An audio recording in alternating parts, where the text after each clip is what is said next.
নমস্কার, আপনারা সকলে কেমন আছেন? আশা করি সকলে খুব ভালো আছেন। আমিও ভালো আছি।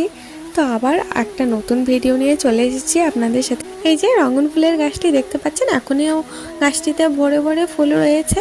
আর দেখুন গাছটিতে একটু হালকা ঝাঁকুনি দিলেই কীরকম গাছ থেকে ফুলগুলি পড়ে যাচ্ছে, নিচেও অনেক ফুল পড়ে আছে। আর কয়েকদিন পরেই গাছ থেকে সব ফুল ঝরে পড়বে, গাছে আর একটুও ফুল থাকবে না। আর আমাদের এখানে গতকাল থেকেই হালকা করে বৃষ্টিপাত হচ্ছে, আজকেও বৃষ্টিপাত হচ্ছে। তো চলুন দেখাই আপনাদেরকে ড্রাগন ফলগুলি কত বড় বড় হয়েছে।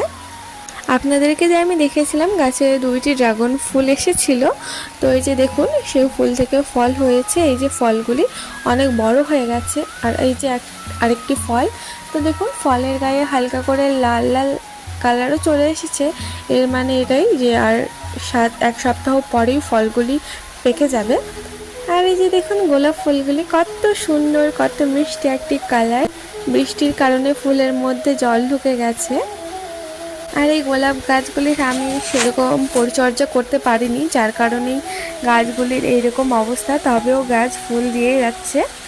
এই ফুলটি নষ্ট হয়ে গেছে, এটিকে এখন গাছ থেকে তুলে ফেলবো।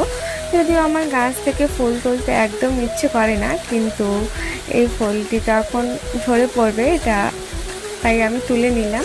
এই যে এখানে আরেকটা কুঁড়ি আছে ফুলে। আর এই যে এগুলো আমার রজনীগন্ধার গাছ। আমি এক একটা টবে 2-3টে করে বাল্ব লাগিয়েছিলাম।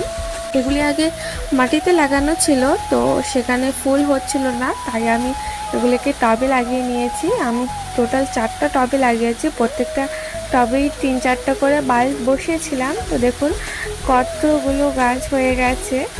জানি না কবে এই রজনীগন্ধা গাছগুলি থেকে আমি ফুল পাবো।